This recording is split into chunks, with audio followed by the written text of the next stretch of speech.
Hello, everybody, and welcome back to Crossing the Tape. And thank you for joining us today for our very first mini episode, where we're going to cover the history and a brief education on some different forensic and law enforcement related topics. As always, I'm Brendan, and here to help learn you something fun. I'm Hillary. Yeah, so sign the crime scene log and join us. Today's topic, the history of photography in crime scenes. Yes, and I will say that a bit of what I'm going to cover isn't completely only crime scene oriented. It's also police oriented. But it's interesting how we got to where we are today and how the humble beginnings of crime scene and police photography began. Now, is it true that crime scene photography started out as a way for law enforcement officials to gain followers on social media by posting gruesome true crime photos? No, that would be false. I'm going to have to shut down my Facebook page. Let's see. The first recorded, at least, point in time that police started using photography was in the late or mid 1800s, around 1851. This is when they began taking pictures of prisoners, and when they would, they'd book them.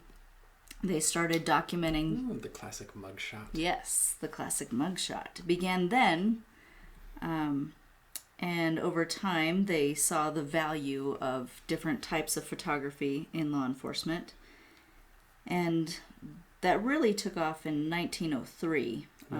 You said that was Belgium in the 1850s? 1850s, yes, and I didn't say Belgium, so yes. No, you did. So this was initiated by a Hercule Poirot? No. Oh. He's not that old. Or real. He's real to some of us. Yes, he's in our hearts. Sushi. Bonsoir. So, in the early 1900s, the use of cameras to document crime scenes really began to take off, and this was all kind of instilled from Alphonse Bertillon, bonsoir indeed. A Parisian criminalist who saw the value of the crime scene itself and the use of pictures. Being able to present those photos in court and review them afterwards, and of course, yes, show mugshots to victims to compare. Right, they look like this. Can you falsely implicate this guy for us? Exactly, and he kind of maybe no, he kind of properly identify. Yes. He was also the one that saw the value of mugshots in relation to an investigation, and that's when police began to document other attributes on people. So if they had a particular scar or a tattoo, those were now beginning to be photographed as well as part of the mugshot process, so that later if a suspect came up and a victim mentioned they had this kind of tattoo, they could pull up all the mugshots of prisoners with tattoos and go from there. So Alphonse was the one who really started taking photos at crime scenes. And instead of taking random ones, he is the one that we can all thank for the intricate and sometimes mundane process of taking 1 million photos at a scene. Tedious. Right. So. And you want to start from the biggest piece of evidence and move outside, right? No. Oh. So, for those of you who don't know. I'm going to have to make a few calls. Hey, you weren't the crime scene investigator. True. So, you're all right. If I didn't know that, that'd be bad. So, for those of you who don't know, at one point I was a crime scene investigator. And when you take photos, you have to take at least 3 kinds of each evidence. And before you even begin, you take, say the incident happened at a home. You need a picture of the street sign to document what street it was on. You need a picture of the outside of the home, the address numbers, the numerics. Then you go in room by room, and then once you identify what your evidence is that's significant, You mark it with a crime scene marker. The little yellow placards we all see on TV. We use those. And they are real. They are real. And you begin photographing that way and in a very strategic and organized fashion. So if there's a weapon in the living room, you're going to take a picture of the whole living room and then where the weapon is in relation to the room and then one of just the weapon, and you have to go step by step. Well, that was not done before the early 1900s, and Alphonse there was the one that decided random pictures were no good and they need to be in a consideration of organization. To this day, I think we've both seen people who are photographing a scene and they'll just walk room to room and go, oh, that looks important, and take a picture of this thing with no reference that it's on the nightstand in the corner and it's in the bedroom. Just, that thing, and then walk somewhere else. And just get looks like there might be a smudge of blood or a fingerprint or something on the refrigerator, so we'll get a close-up of that.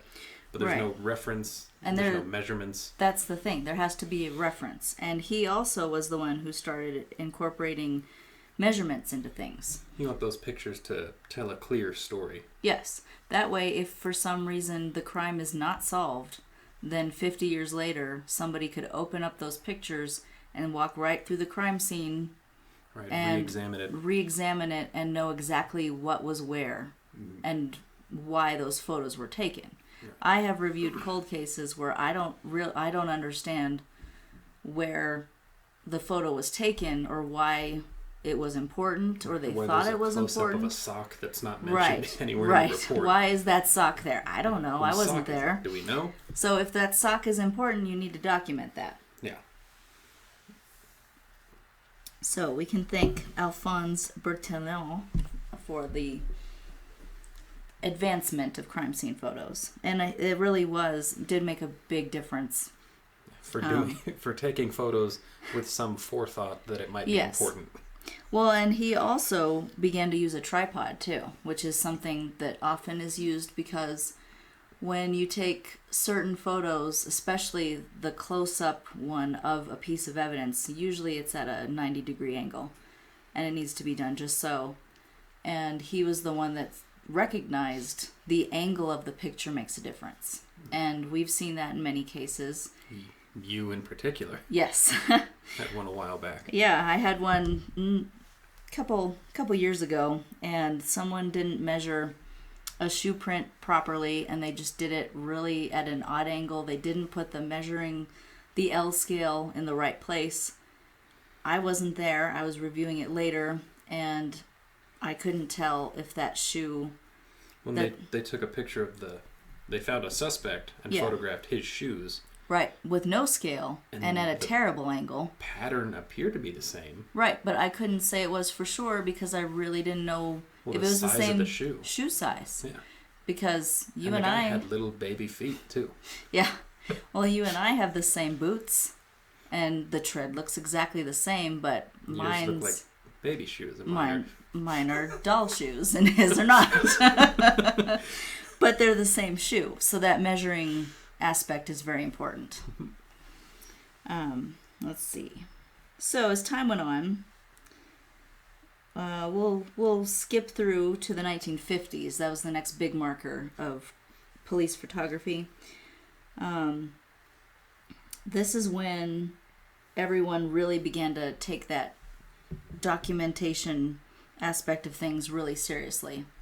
And I think that's when it really started to become protocol to take good crime scene photos, use L scales, and be as pristine as you can and thorough and accurate.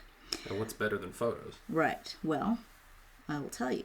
So then after that, about 10 years later, is when it began to appear important to show jurors photographs and even videos. So literally walk them through the scene. Right. So that's when video recorders started to be put into play. Big ones. And the 50s, they're huge.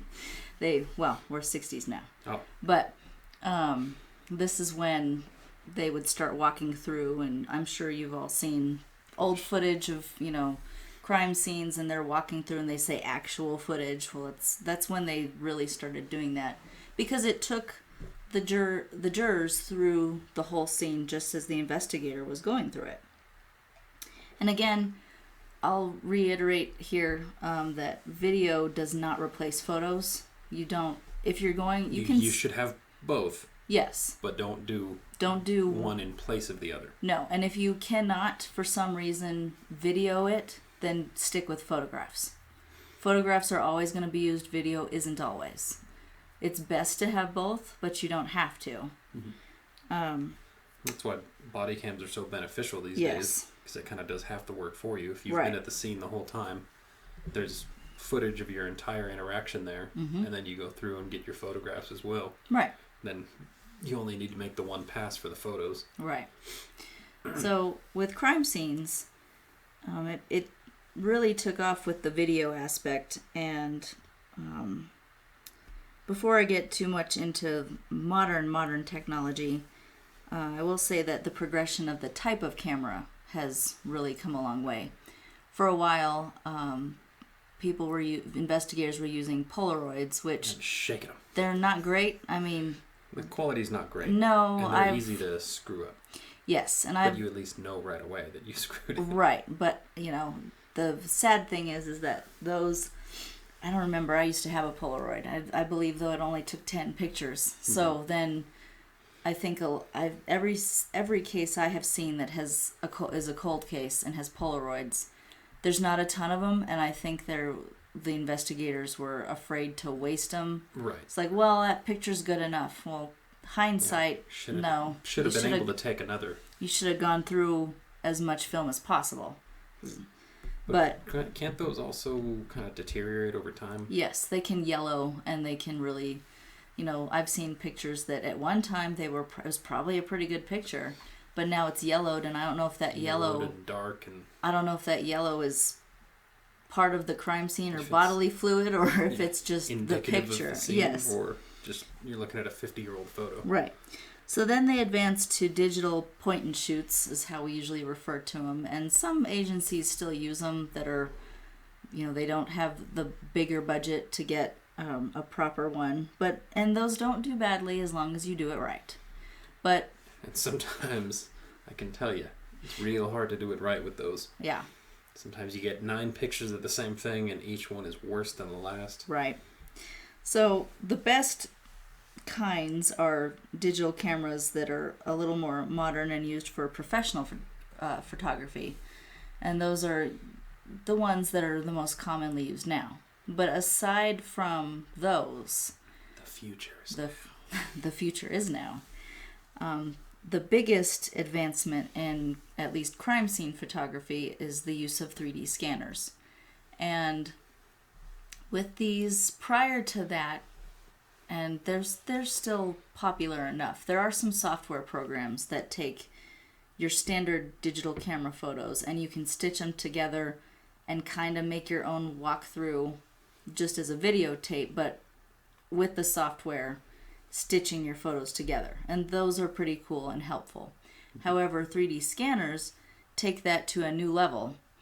They scan with a laser. You figure out what dimensions you need, and you scan within that area. And it'll take that scan, and you put it into a software program specifically that goes with your scanner, and it will make like a 3D, almost animated version of your crime scene. Like a video game? Kind of. Oh. Not to that extreme, but it does resemble that. But it's really good for going back and looking through the house again. And it's really good for jurors. It's a game changer when it comes to the courtroom. Yeah, even better than video, even being able not just to kind of walk through it again or see it as the investigator saw it, but to actually interact with the scene and be able to look at it from different angles. You can zoom in, aerial views, all of that. And again, it does not eliminate a lot of doubt. Then, like, well, we can't really see for sure in that corner in the video. We'll flip it to a different, look from that side of the room. And they're 360-degree full room yes, scans.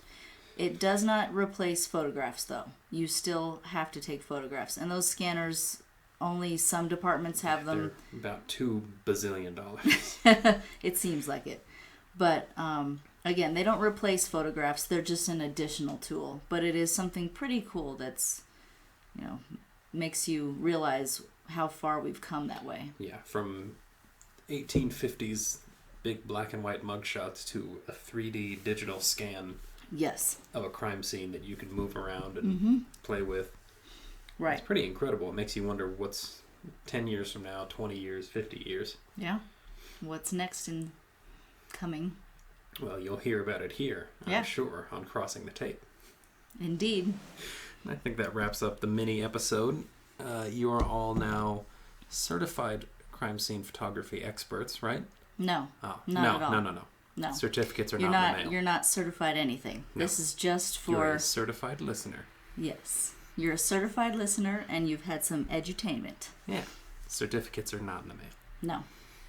And that wraps up, for now, until more education, entertainment, history, and stories from your two favorite hosts. Have fun and good night. Happy New Year. Yeah.